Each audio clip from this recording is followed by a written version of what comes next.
والعاقبة للمتقين الصلاة والسلام على سيد الأنبياء والمرسلين خاتم النبيين محمد وعلى آله وصحبه أجمعين.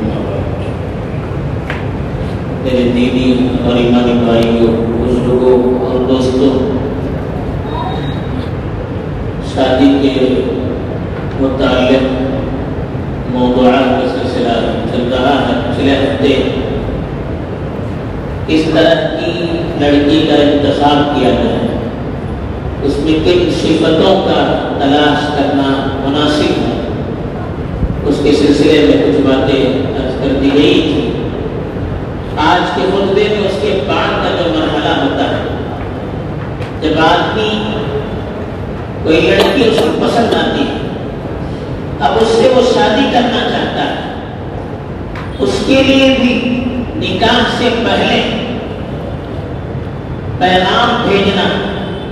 تو پیغام بھیجنے کے سلسلے میں بھی کچھ چیزیں شریعت نے بیان کی، اس کا بھی ہمیں لحاظ کرنا چاہیے.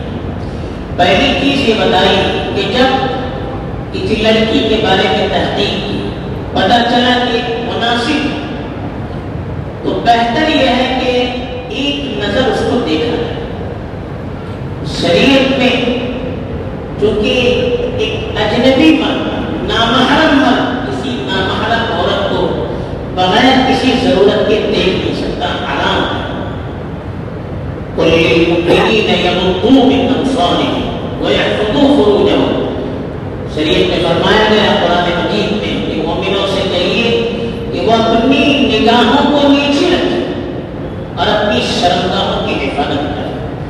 تو بغیر کسی ضرورت کے کسی نامحرم عورت کو کوئی نامحرم مرد دیکھ نہیں سکتا. اب جو ضرورتیں ہیں اس میں سے ایک ضرورت یہ ہے، اگر اس عورت سے نکاح کا ارادہ تو بہتر یہ ہے کہ وہ آدمی ایک نظر اس عورت کو دیکھے. اب اس کے لیے یہاں تک علماء نے لکھا ہے کہ اس کی اجازت بھی ضروری نہیں ہے. اور کب دیکھے گا؟ جب پیغام بھیجا ہے، پیغام بھیج کر طے ہوا، پھر دیکھا اگر مناسب نہ ہو، رشتہ ٹوٹ گیا تو اور زیادہ تکلیف ہوتی ہے. پیغام بھیجنے سے پہلے نظر دیکھیں، اور اس میں بھی تنہا نہ جائے بلکہ کوئی محرم اس کے ساتھ ہو، اس کی والدہ، اس کی بہن، اس طرح کی خالہ، پھوپھی، کوئی محرم عورت اس کے ساتھ ہو. اس لیے کہ حدیث میں آتا ہے کہ ایک نامحرم مرد کسی نامحرم عورت کے ساتھ رہتا ہے تو تیسرا وہاں پر شیطان رہتا ہے. اگر تنہا دونوں رہیں گے تو تیسرا شیطان رہے گا. پھر شیطان کس طرح سے دونوں کو آپس میں غلط کاموں پر ابھار سکتا ہے، معاشرہ اس کا گواہ، دنیا اس کی گواہی دے رہی ہے. تو اس لیے کہا کہ کوئی ساتھ میں اس کا محرم ہو. اب دیکھنا بھی کیا ہے؟ علماء نے لکھا ہے کہ چہرہ اور ہتھیلی، یہ دو چیزیں ایک نظر غور سے دیکھ سکتا ہے. چہرہ دیکھنے سے اس کی خوبصورتی معلوم ہو جاتی ہے، اور ہتھیلی دیکھنے سے اس کی بدن کی نزاکت معلوم ہو جاتی ہے کہ وہ عورت نرم ہے یا اور کس طرح سے ہے، یہ چیزیں معلوم ہو جاتی ہے. تو اتنی چیزوں کی اجازت شریعت میں دی گئی ہے. اب جب لڑکی پسند آ گئی تب پھر وہ پیغام بھیجے. پسند نہ آئے دیکھنے پر تو پھر وہیں پر رشتہ ختم کرتے ہیں. اللہ کے رسول صلی اللہ علیہ وسلم نے ایک عمومی ارشاد فرمایا، جب تم میں سے کوئی کسی کو پیغام بھیجنا چاہے تو ایک نظر ان چیزوں پر کرے جن چیزوں سے وہ اس عورت کو سمجھ سکتا ہے. یعنی علماء نے اس کی تصریح میں لکھا ہے چہرہ ہتھیلی، ایک نظر اس کو دیکھے تاکہ وجہ اس کی کیا ہے. دو وجہ بتائی. ایک صحابی سے کہا، انہوں نے کہا کہ میں ایک عورت کو پیغام بھیجنا چاہتا ہوں. اللہ کے رسول صلی اللہ علیہ وسلم نے اس سے پوچھا کہ آپ نے اس کو ایک نظر دیکھا؟ کہا نہیں. دیکھ لیجیے. فَإِنَّ فِي أَعْيُنِ الْأَنصَارِ شَيْءً، تاکہ انصار کی آنکھوں میں کچھ کمزوریاں ہوتی ہیں، کچھ عیب ہوتا ہے. کیا عیب؟ خدا کو پتا ہے. علماء نے مختلف چیزیں لکھی ہیں. یعنی آپ ایک آنکھ اس کو ایک نظر دیکھ لیں گے تو اس کے اندر اگر کوئی عیب ہے تو آپ کو نظر آ جائے گا.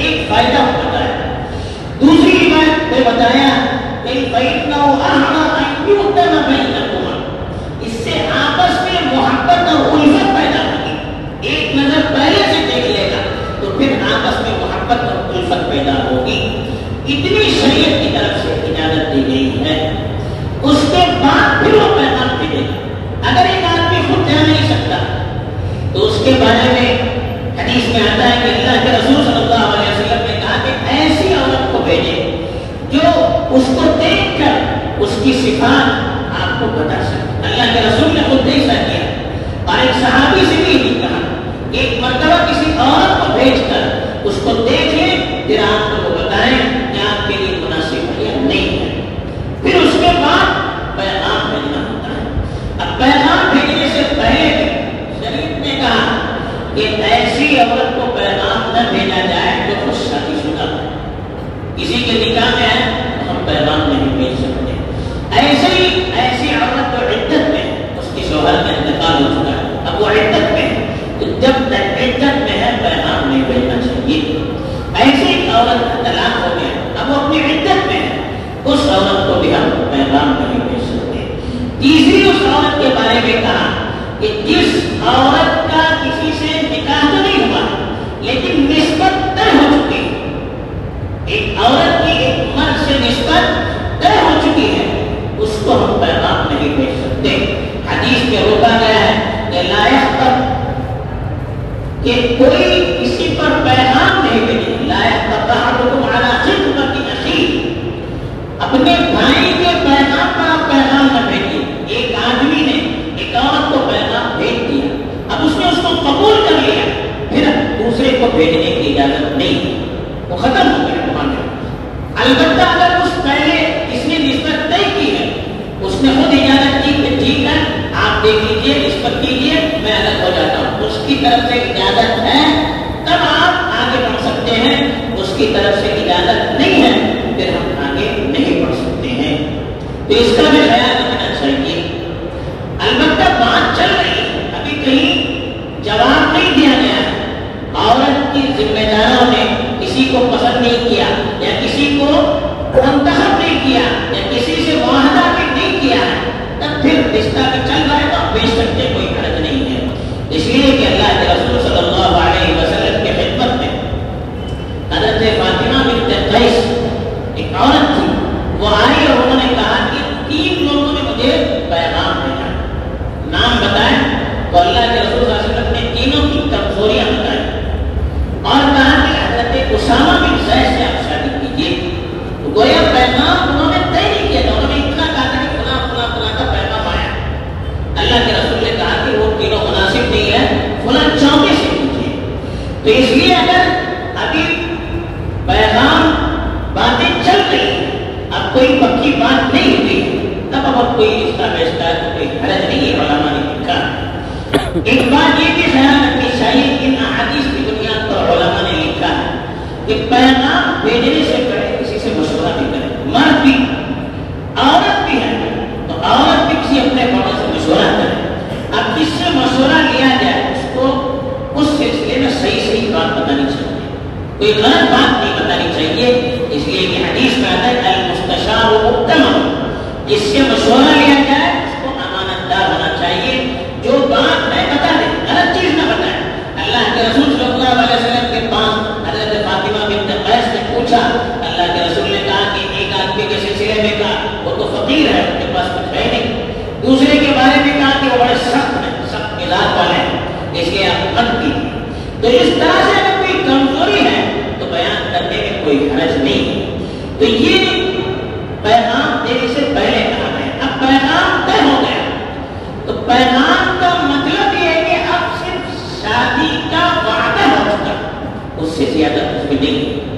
پیغام ایک نظر کی اجازت پیغام سے پہلے آپ نے اس کو پسند کر لیا, اب بات طے ہو گئی, پھر آپ کو دوبارہ دیکھنے کی اجازت نہیں, پھر آپ کو بات کرنے کی, اس کے ساتھ گھومنے کی, ان سب چیزوں کی اجازت نہیں ہے. صرف پیغام کا مطلب ایک وعدہ ہے کہ اب ان دونوں کا رشتہ طے ہو چکا ہے, آگے انشاءاللہ ان کی شادی ہوگی. باقی سارے مراحل جو آتے ہیں وہ نکاح کے بعد آتے ہیں, نکاح سے پہلے کوئی اس طرح کا معاملہ نہیں ہو سکتا. تو اس کا بھی خیال رکھنا چاہیے کہ پیغام کا یہ مطلب نہیں ہے کہ اس کے بعد پھر گفتگو شروع ہو جائے. اور یہ بھی خیال رکھیں صرف ایک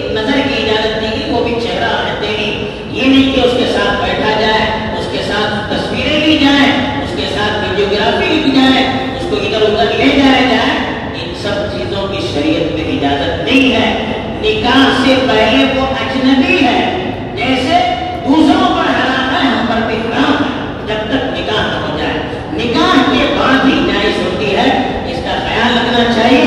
اس معاملے میں بہت کوتاہیاں ہوتی ہیں۔ ایک تو منگنی کا جو رواج ہو رہا ہے، حالانکہ شریعت میں یہ سب چیزیں نہیں، ایک نظر دیکھنے کے لیے کہا، ایسا نہیں کہ بڑی بڑی دعوتیں کی جائیں، ادھر سے ادھر سے یہاں سے وہاں سے لوگ آتے جاتے رہے، اور اتنا بڑا سلسلہ ہوتا ہے کہ 5 مرتبہ طے ہو گئی، پھر لڑکا دیکھنے کے لیے جا رہا ہے، پھر انگوٹھی ہاتھ پکڑنے کی کہاں اجازت ہے؟